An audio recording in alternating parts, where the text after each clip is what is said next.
Pete Rose reinstated by Major League Baseball. How about that? That came out yesterday.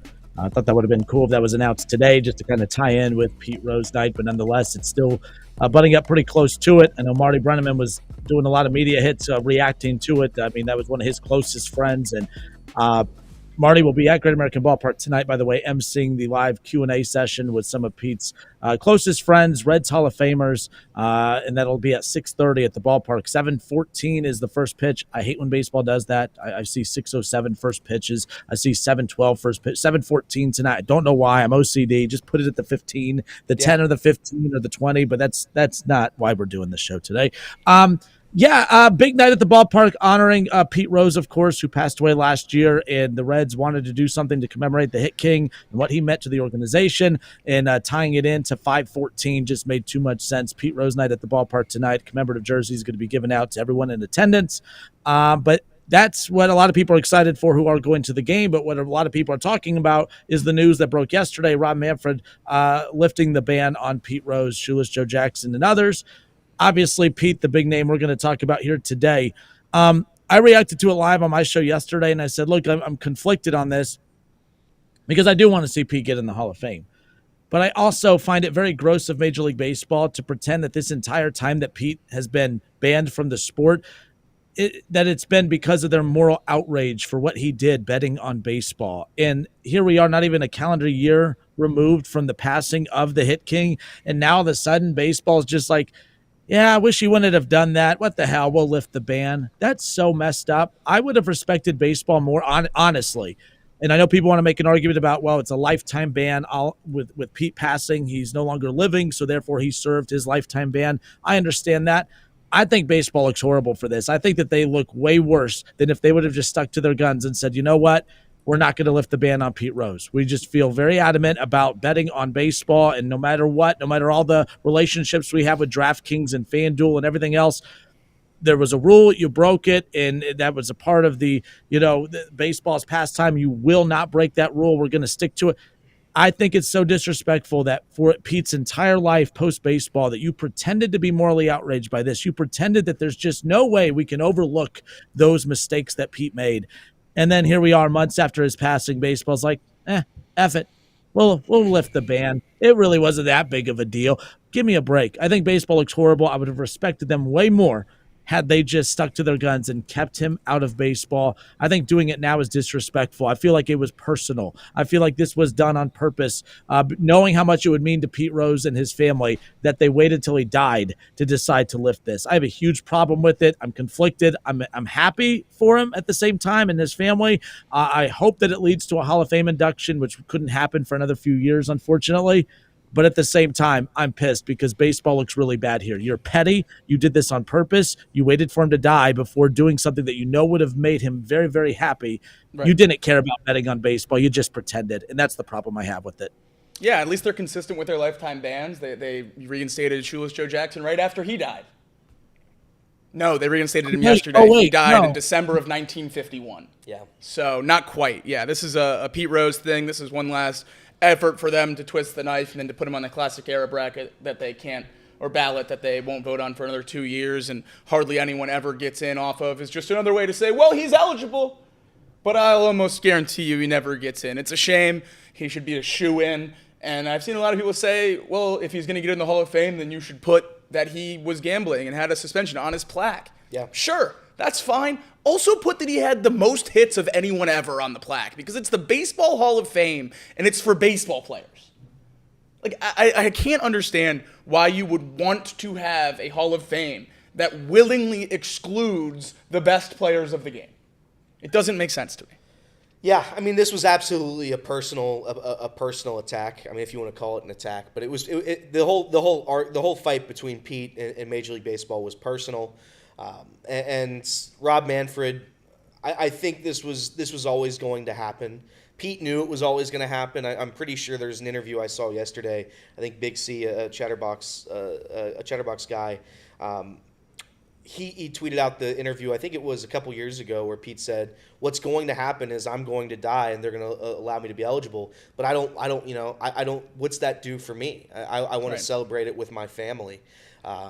And now, obviously, they can't do that. So this was a shot by the final shot that Major League Baseball could have given them is immediately. They could have at least. I think they could have waited a little bit. Obviously, they wanted to do it before tonight's event. Manfred will be here, right? Oh, we'll see. I think so. You think he'll be He's here? throwing out so. the first pitch. He's throwing out the first pitch. Is he? I listen. If Rob Manfred thought that this was gonna do anything, I don't think that that's probably the way to go. And Reed put it in the chat, and it's right. It's accurate. He broke the cardinal rule of baseball. It was a rule that everybody knew. It was a rule that was famously done by those Chicago Black Sox players. Then don't lift it. Then don't lift it. I agree. I 1,000,000% agree that this shouldn't have been lifted. Because I think it's hypocritical. I think it looks petty, and it looks personal. I think they were concerned about what would have happened if Pete Rose got to the Hall of Fame speech and started making fun of or bashing on Major League Baseball. I thought that I bet a lot of that came into play, and it's a shame. Manfred, so he announced yesterday the league's policy on permanent ineligibility, saying bans would expire at death.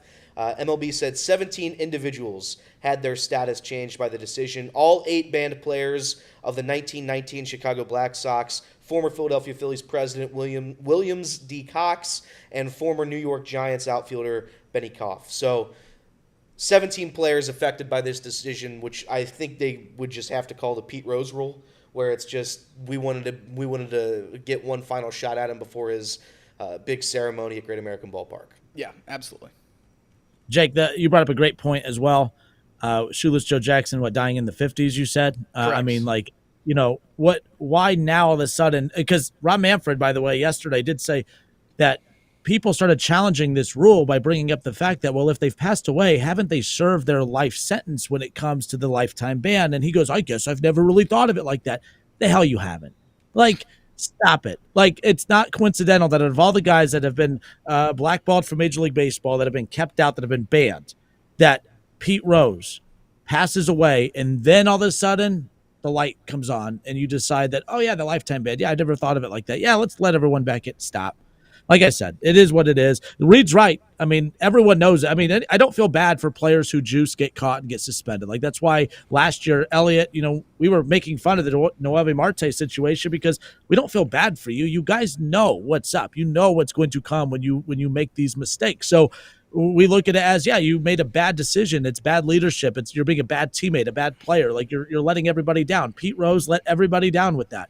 But if it was as big a deal as baseball said, then don't reverse it. Don't lift the ban. Stick to your guns. And they didn't, and I think it's hypocritical, and we don't need to repeat everything again, but that's where I stand with that. But yes, he's right. He broke the rule, is what it is at this point. Do you think they'll air the Hall of Fame induction for Pete Rose on FanDuel Sports Network? Or maybe on MGM TV? Yeah. DraftKings? I do like that bit. DraftKings Live? I think that is just an ironic bit. That's all that it is. Whoever speaks it is the Reds will absolutely post a graphic about tonight's game with a FanDuel logo on it.